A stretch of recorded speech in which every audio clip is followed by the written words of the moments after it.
साथियों नमस्कार। जोहार। जीटी रोड लाइव में आपका फिर से स्वागत है। मैं हूं अभिषेक सिंह। साथियों, लापता हो गया है कोई। लापता होने पे यूं तो लोग थाने में आवेदन करते हैं या फिर विभिन्न विभागों में संबंधित अफसरों के पास अपनी अपनी शिकायतों को लेकर के जाते हैं, लेकिन यहाँ लोग पर्चे ले लेकर के ढूंढ रहे हैं कि भाई कहाँ गए हमारे माननीय।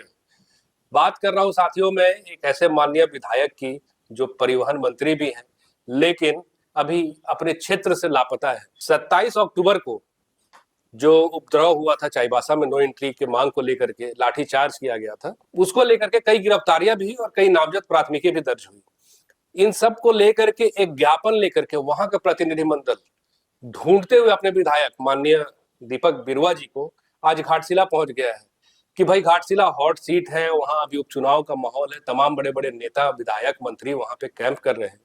कहीं हमारे दीपक बिरुआ जी भी वहां मिल जाए ताकि उनको ये ज्ञापन हम जो है वो सौंप सके। इस तमाम मुद्दे पे चर्चा करने के लिए आप फ्रेम में हमारे साथ देख रहे हैं हमारे पॉलिटिकल एडिटर शैलेंद्र सिन्हा जी है। शैलेंद्र सर, स्वागत है आपका। और कहाँ है दीपक बिरुआ और क्यों ढूंढा जा रहा है सर उनको? देखिए, ये तो मुझे लग रहा है जो खैर ठीक है, वो अपनी समस्याओं को लेकर के मंत्री दीपक बिरुआ को वो ढूंढ रहे हैं, लेकिन जो तरीका अपना है ना, मुझे उसको लेकर के थोड़ी आपत्ति है। आपत्ति इस बात के लिए है, जो आप और हम सभी भी और हमारे दर्शक भी ये जानते हैं, जो कैसे उसी कोल्हान में जहां से दीपक बिरुआ विधायक आते हैं, उसी कोल्हान के घाटशिला इलाके में उपचुनाव चल रहा है।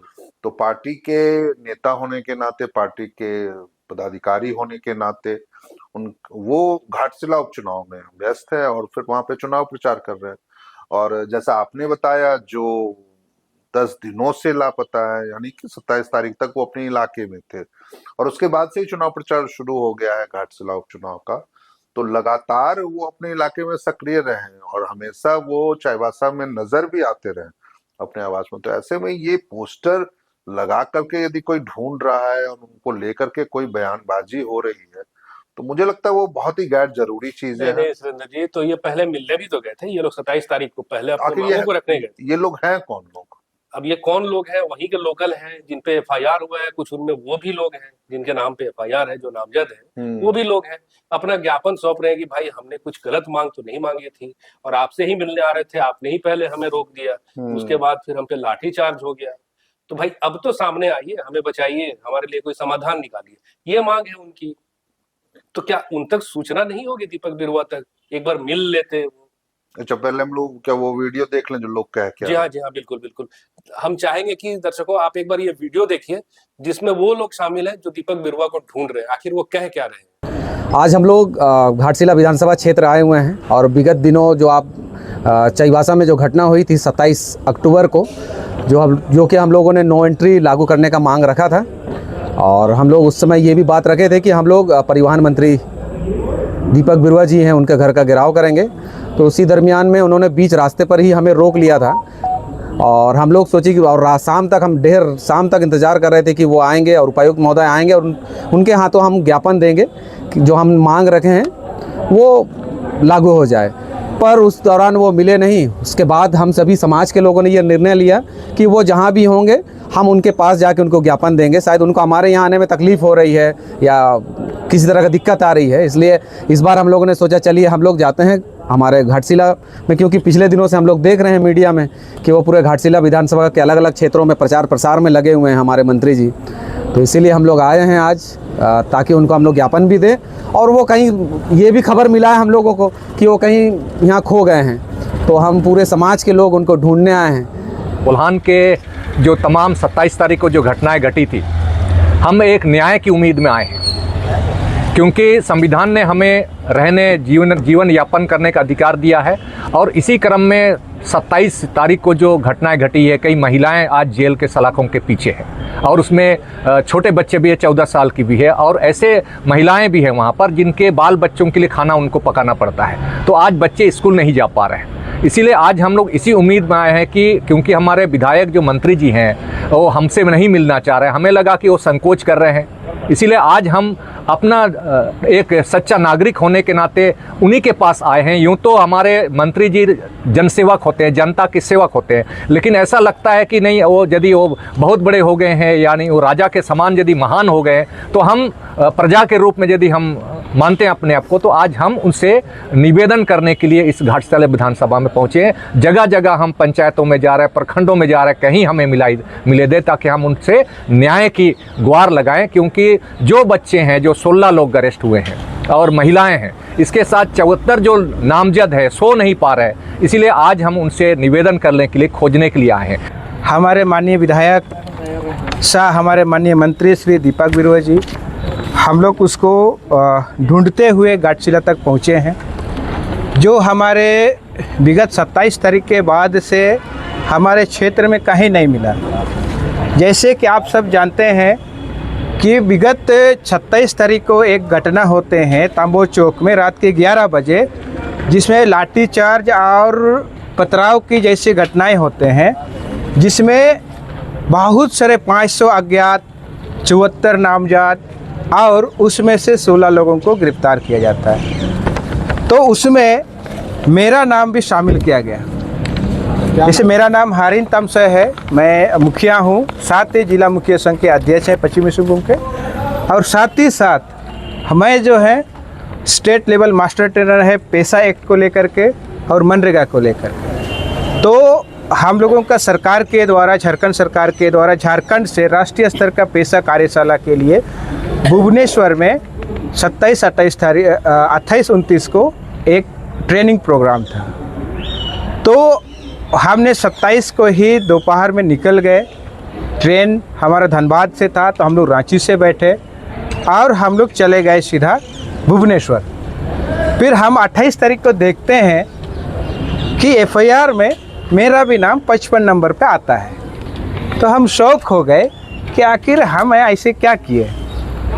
तो वहाँ पर जब देखते हैं और हमने पुलिस प्रशासन से संपर्क करने का प्रयास किया, तो वो लोग बोलते हैं कि नहीं, ऐसा तो नहीं हो सकता है, हम लोगों ने बिना मतलब कि वेरीफाई किए हम लोग नाम नहीं डालें। तो हमने बोले कि सर, हमने तो यहाँ पर थे ही नहीं, हम तो सरकारी प्रोग्राम में भुवनेश्वर में है, SIRD हमारा भुवनेश्वर में है। तो उसके बाद भी वो लोग नहीं माना। तब हम लोगों ने वहाँ के हमारे जो स्थानीय विधायक है, साथ ही वहाँ के परिवहन मंत्री है दीपक बिरुआ जी को हम लोगों ने ढूंढने का प्रयास किया।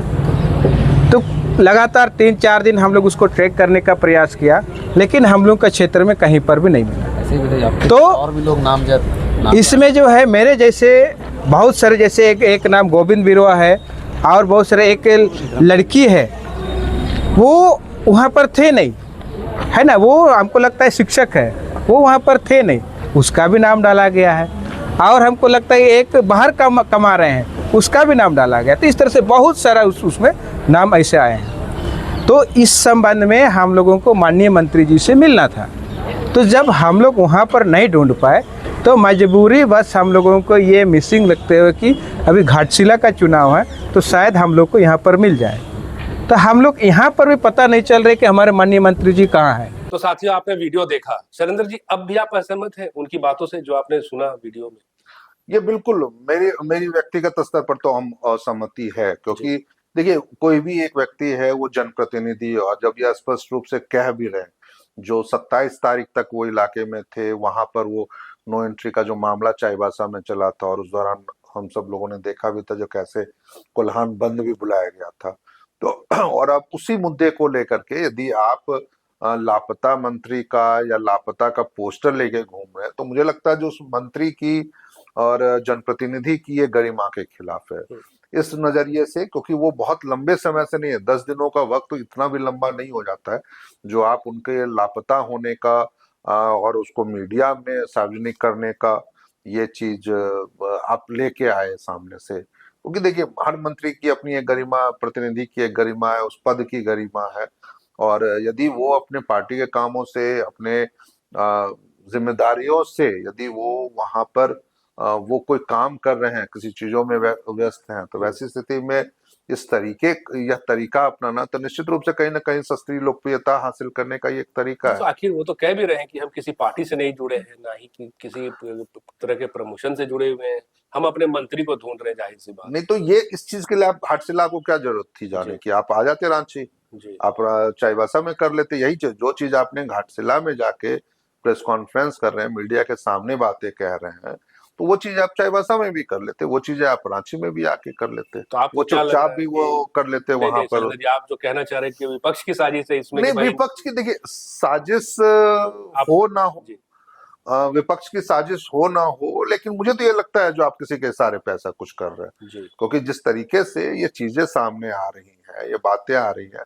और यदि आज की डेट में विपक्ष के पास आपके पास कोई मुद्दा नहीं है उनके खिलाफ बोलने के लिए या किसी को टारगेट करने के लिए, किसी के खिलाफ आपके पास कहने के लिए कुछ है नहीं इसे इशू, तो वैसी स्थिति में तो फिर आप इसी तरीके से जो सस्ती लोकप्रियता वाली चीजें होती हैं आप ले लीजिए। तब तो फिर मुझे लगता है जो यदि ऐसी ही चीजें हैं तब तो मुख्यमंत्री के खिलाफ हर रोज पोस्टर निकल जाना चाहिए, क्योंकि वो भी तो वरहिट में नजर नहीं आते हैं। या फिर मान लीजिए सुदेव कुमार है, मंत्री हैं, वो भी तो हर दिन आप गिरिडीह में नजर नहीं आते हैं, 10 दिन 15 दिन कई बार ऐसा होता है। जो हादसा हुआ, जो लाठी चार्ज हुआ, वो तो उनके क्षेत्र में हुआ ना सर, तो वहीं के लोग ना ढूंढेंगे इनको। हाँ, लेकिन आप अब इनका कहना भी है ना सर कि तरीका भाई गलत है। वो कुछ बच्चों को लेके जाया गया, कुछ बच्चे ऐसे जो नामजद हैं जो स्कूल कॉलेज नहीं जा पा रहे हैं, तो आखिर उनके पढ़ाई लिखाई और उनके जीवन स्तर पे भी तो नुकसान है। देखिए ये इशू निश्चित रूप से काफी गंभीर है, जो यदि बच्चों को उसमें शामिल किया गया या आम ग्रामीण को यदि उसमें मामला दर्ज करके उनको जेल भेजने की कोई कार्रवाई हो रही है तो वो ठीक है, आप कीजिए, वो एक अच्छी चीज है, आप उसको कोर्ट के संज्ञान में लाइए, आप उसको मुख्यमंत्री के संज्ञान में ले, आप राज्यपाल के संज्ञान में ले, या डीजीपी के संज्ञान में लाइए। लाएंगे कौन? लेकिन संबंधित विधायक लाएंगे, वही चीज है। लेकिन आप विधायकों तक भी जाइए, आप विधायक तक जाइए, कोई आपत्ति नहीं है। आप ये कहते जो हम अपने इस प्रेस कॉन्फ्रेंस के माध्यम से माननीय मंत्री चाहे माननीय विधायक से हम ये गुहार लगा रहे हैं, निश्चित रूप से आपसे बात ही सुनी जाती है, लेकिन आप उसको लापता होने का एक रूप दे देना, आप उसको एक रंग दे देना, एक राजनीतिक रंग देना, तो निश्चित ये तो फिर लगता है ना जो आप किसी के इशारे पे ऐसा कुछ कर रहे हैं। क्योंकि मेरा इशारा जो मैंने मुख्यमंत्री के लिए कहा, जो तब तो फिर उनके खिलाफ भी पोस्टर ऐसे निकल सकते हैं, बाबूलाल मरांडी के खिलाफ भी ऐसे निकल सकते हैं ना, या फिर दूसरे जो और नेता है, बीजेपी के नेता हो चाहे दूसरी पार्टियों के नेता, वो भी तो अपने क्षेत्र में नहीं रहते। आपका कहना है कि सरकार को घेरने की कवायद है ये? सरकार को कह लीजिए, जेएमएम को कह लीजिए, तो वो एक है जो हाँ अपरोक्ष रूप से सीधा हमला है, क्योंकि आप अपने मसले का समाधान ना करके ना आप सिर्फ मीडियाबाजी कर रहे हैं। आप यदि वैसी चीजें रहती तो हमारे पास वहां पे जो हम लोग ने वीडियो देखा, जो दर्शकों ने भी देखा है, तो उसमें वो आराम से देख सकते थे, जो वो उन लोगों से जुड़े हुए मुद्दे को भी रख सकते थे, जो चाईबासा में नो एंट्री का मुद्दा उसको उसका सुलझा, मतलब कि वो सुलझना चाहिए था, नो एंट्री लागू होनी चाहिए थी, आप मुद्दा में रख सकते थे। जो 25 लोगों को के खिलाफ एफआईआर दर्ज हो गया, उनको गलत तरीके से जेल भेज दिया गया, कुछ यदि उसमें बच्चे हैं, नाबालिग भी यदि है, सो कॉल्ड, मुझे नहीं पता ये चीजें हैं या नहीं है, लेकिन यदि वो लोग कह रहे हैं तो वो उन चीजों की जानकारी आप प्रशासन के संज्ञान में लाइए ना, वहाँ के एसपी है, डीसी है, उसके संज्ञान में लाइए, उनके खिलाफ बातों को रखिए। तो वो तमाम चीजें आपने नहीं रखी, आप सिर्फ बोल रहे हैं, लेकिन आप पोस्टर दिखा रहे हैं पूरे, यदि आप 10 मिनट का वो 15 मिनट का ये प्रेस कॉन्फ्रेंस हुआ है या उसमें आप बात कर रहे हैं, तो आप पूरे प्रेस कॉन्फ्रेंस के दौरान आप पीछे लेके खड़े हैं उनके लोग लापता मंत्री हैं या लापता है, तो वो एक तरीका गलत है, मुझे उस पर ही आपत्ति है। मुझे इनकी मांगों से पूरी हमदर्दी है, जो लोग बातों को रख रहे हैं, मुद्दों को रख रहे हैं, निश्चित रूप से वो उनका दायित्व बनता है किसी भी जनप्रतिनिधि का, जो वो अपने क्षेत्र से जुड़ी हुई तमाम समस्याओं को या बातों को, उनसे जुड़े मुद्दों को वो उनको सुने और उनका समाधान भी करे। लेकिन यह भी हमें ध्यान रखना पड़ता है जो तरीका हम कैसा अपनाते हैं, वो तरीके को लेकर के आपत्ति है। उस तरीके को आप ऐसा बिल्कुल ना रखिए जो आपके खिलाफ ही कोई मामला बन जाए। यदि अब तक इस मामले में यदि थोड़ी देर के लिए यदि वो मानहानि की तरीके से आप उस नजरिए से देखें, किसी के पद की गरिमा के नजरिए से आप देखें, और यदि कोई कार्रवाई हो जाती है तो बेवजह का एक नया मामला खड़ा हो जाएगा, बेवजह का एक नया मामला सामने आ जाए, इसमें आपके खिलाफ भी कानूनी कार्रवाई चाहे जो भी कार्रवाई है वो होती है। शैलेंद्र जी, क्या ऐसा नहीं लगता कि इसका फायदा बीजेपी को मिल सकता है? हालांकि इसको लेकर के कोई बयान तो नहीं आया, लेकिन क्या एक इस तरह का कोई दृष्टिकोण बन रहा है क्या?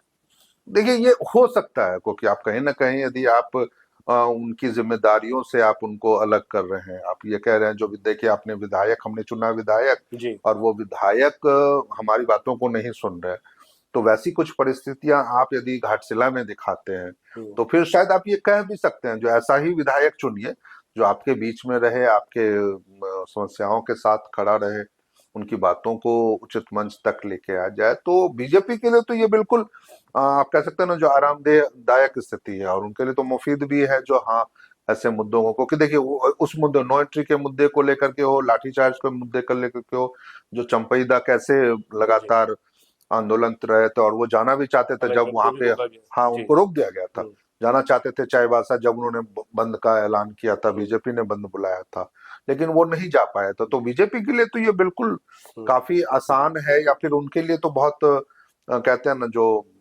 समर्थन वाला एक ये है मामला है जिसमें वो कह भी सकते, और वो हो सकता है जो अभी जब चुनाव प्रचार में कुछ घंटे और भी बचे हुए हैं तो इस दौरान शायद उनकी बातों को लेकर के कोई ना कहीं कोई नेता, बीजेपी से जुड़े हुए जो नेता हैं, तो वो लोग इस तरह का बयान भी देखिए आपके अपने विधायकों को लोग ढूंढने के लिए घाटशिला पहुंच रहे हैं, तो आप भी एक ऐसा विधायक चाहिए जिसको ढूंढने के लिए आपको कहीं और ना जाना पड़े। तो इस तरीके की बातें वो अपने चुनाव प्रचार के दौरान तक कर सकते, तो बीजेपी के लिए तो मिल सकता है सपोर्ट, इस बात का तो है।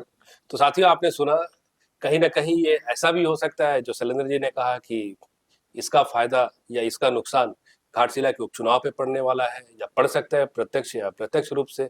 बहरहाल ये तो अब बहुत चंद दिनों की बात रह गई है, जिस दिन मतगणना होगी और वोटों की गिनती के बाद जब फाइनल रिजल्ट आएगा, तब तक के लिए हमें इंतजार ही करना साथियों। आज के लिए बस इतना ही। जाते जाते आपसे वही आग्रह है कि अगर आपने हमारे चैनल को सब्सक्राइब नहीं किया तो जरूर कर लीजिए, हमारे वीडियो को लाइक जरूर कीजिए, शेयर जरूर कीजिए, कमेंट जरूर कीजिए। आज्ञा दीजिए, नमस्कार।